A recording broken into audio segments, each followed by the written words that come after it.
Selamat siang. Eh, ini adalah video terkait tentang PKL ya, untuk kegiatan PKL pada semester ini yang mengikuti bimbingan dengan saya.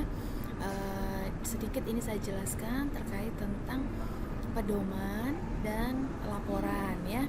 Ini sebenarnya sudah disampaikan oleh Kapolri kalian, cuman di sini saya sebagai pembimbing mencoba untuk mempertegas jadi supaya kalian lebih jelas lagi ya. Nah, di sini ada format laporan PKL dan penilaian PKL-nya. Nah, ini laporan PKL terdiri atas laporan periode PKL dan jurnal harian PKL yang ditulis dengan tulisan tangan. Nah, jurnal PKL harian PKL berisi tentang kegiatan sehari-hari peserta PKL di lapangan. Laporan periode PKL berisi tentang capaian target mingguan yang ditetapkan oleh pembimbing lapangan dan didiskusikan dengan dosen pembimbing PKL di kampus.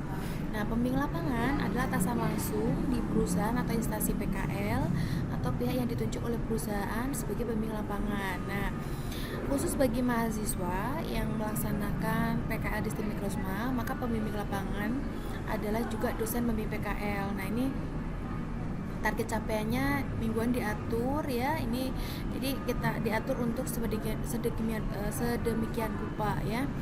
Setelah periode PKL selesai, mahasiswa wajib mengikuti kegiatan seminar PKL dengan melakukan 1 kali presentasi sebagai penyaji hasil kegiatan PKL. Nah, ini pembahas serta wajib hadir nih minimal 10 kali kegiatan seminar PKL di program studi masing-masing. Jadi kalian nanti harus mengikuti seminar itu 10 kali. Nah, ini penilaiannya, nilai dari pembimbing lapangan 35%, jurnal harian dan periodiknya 15%, dan nilai seminar PKL 50%. Nah, ini nilai seminar PKL terdiri kehadiran, penyajian sebagai pembahas dan aktif dalam forum seperti itu. Nah, ini format-formatnya ya. Ini sudah ada di e-learning kalian ya. Nanti tinggal ngisi saja. Terakhir aja ketika ketemu baru minta tanda tangan. Yang pasti ditulis saja setiap minggunya atau setiap kegiatannya seperti itu. Nah, kemudian pada pedoman praktek kerja lapangan ini laporannya seperti ini ya, langsung saja di laporannya saja. Yang bab 1 itu adalah profil perusahaan. Jadi apa ya tempat kalian PKL itu di mana? Jelaskan visi, nama perusahaannya apa, organisasinya apa, kemudian struktur organisasinya, strategi bisnisnya, kemudian dan lain-lain. Kalau ada aspek manajemennya misalkan seperti itu. Intinya pertama itu terkait dengan profil perusahaan. Nah, lingkup unit kerja ada ruang lingkup kerja kalian.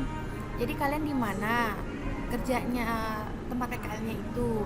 Nah, jadwalnya kapan. Nah, kajian teoritis ini adalah kegiatan dari PKL kalian itu relevansinya dengan materi apa di perkuliahan. Misalkan contohnya saya menyusun tentang mendesain sebuah aplikasi, maka itu akan berhubungan dengan software engineering. Nah, kalian bagian kajian teoritis ini cerita tentang software engineering. Jadi kalian bahas di situ apa saja, kemudian misalkan tahapan, kemudian mendesain menggunakan UML dan sebagainya. Di sini ini tinggal copy paste saja. Copy paste dari buku atau copy paste dari jurnal. Namun ingat, ketika kita mengambil sumber dari sumber manapun, kita harus menyantumkan penulisnya seperti itu. Nah, kemudian di bab 3 ini ada realisasi PKL-nya. Nah, ini tadi yang dari jurnal harian kalian ditulis di sini. Apa tugas yang diberikan, apa capaian tugasnya bagaimana. Nah, ini relevansi teori dan praktek berarti yang tadi. Jadi ternyata dari PKL kalian itu materinya apa saja yang relevan gitu. Kemudian apa bedanya dengan yang ini ya, dengan kajian teoritis? Kalau kajian teoritis itu full banyak gitu ya. Misalkan software engineering itu bisa jadi Anda analisis kebutuhan sistem saja dalam prakteknya PKL-nya, atau Anda misalkan hanya pemodelan saja. Nah, tapi di kajian teoritisnya dijelaskan sampai akhir ya, sampai ke maintenance dijelaskan karena Anda membaca buku. Nah, kalau yang di sini itu relevansi teori dengan praktek itu Anda hanya bagian saja. Misalkan, oh yang relevansi dengan praktek kerja praktek lapangan saya adalah ininya saja, pas pemodelannya aja. Nah, ditulis di sini pemodelannya seperti itu. Nah, produk yang Anda hasilkan apa setiap minggunya. Misalkan saya mendesain use case dulu, kemudian lanjutannya saya activity diagram di sini. Nah, bab 4 ini adalah rekomendasi. Misalkan hasil praktek kerja lapangan saya ini dapat digunakan sebagai rancangan apa, misalkan itu sebuah saran lah, rekomendasi. Nah, ini daftar pustaka. Dari mana daftar pustaka itu diambil? Ya dari sini tadi, kajian teoritis dan relevansi dengan teori dimasukkan ke sini. Nah, ini tipe daftar pustakanya seperti itu ya. Ini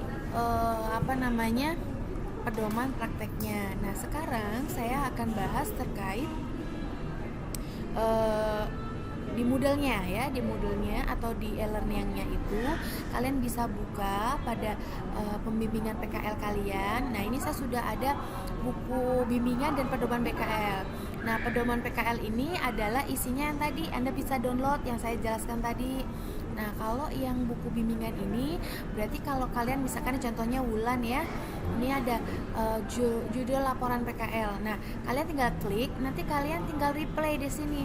Tuliskan judul usulan laporan PKL Anda. Nah, klik di sini replay, ketik judul Anda apa. Nanti saya akan komen di bawahnya seperti itu. Nah, misalkan Anda ingin reply ya di sini. Kalau Anda ingin melampirkan file ya, Anda klik advance ya. Di sini ada advance, kemudian ada lampiran filenya. Jadi Anda bisa melampirkan misalkan draft laporannya di sini seperti itu ya. Jadi silahkan dikerjakan. Nanti setiap kali ini tambah bisa add new topic. Kalau judul laporan sudah selesai, bisa jadi misalkan progres produk gitu misalkan, atau misalkan lagi progres laporan. Nanti saya bisa buat topiknya ya. Sekarang untuk tugas yang pertama adalah judul laporan PKL kalian. Kalian mau ngapain? Topik apa yang akan Anda bahas dalam atau Anda kerjakan dalam itu sesuai pembimbing lapangannya seperti itu. Itu mungkin terkait arahan PKL ya. Semoga Anda bisa memahami kegiatan PKL-nya. Kalau ada kesulitan dan sebagainya, Anda bisa bertanya atau memasukkan di new topic di sini. Nanti didiskusikan bersama seperti itu. Jadi catat aja, nanti saya jelaskan di situ supaya tidak lupa. Nah, video ini nanti dari arahan ini saya tautkan di channel YouTube. Nanti Anda bisa nonton di situ dan saya lampirkan di sini ya, di atas di video tutorial. Nanti saya buat file atau link video tutorial atau video tentang pedoman seperti itu, penjelasan pedoman PKL atau kegiatan PKL. Itu saja mungkin dari saya. Terima kasih. Selamat siang.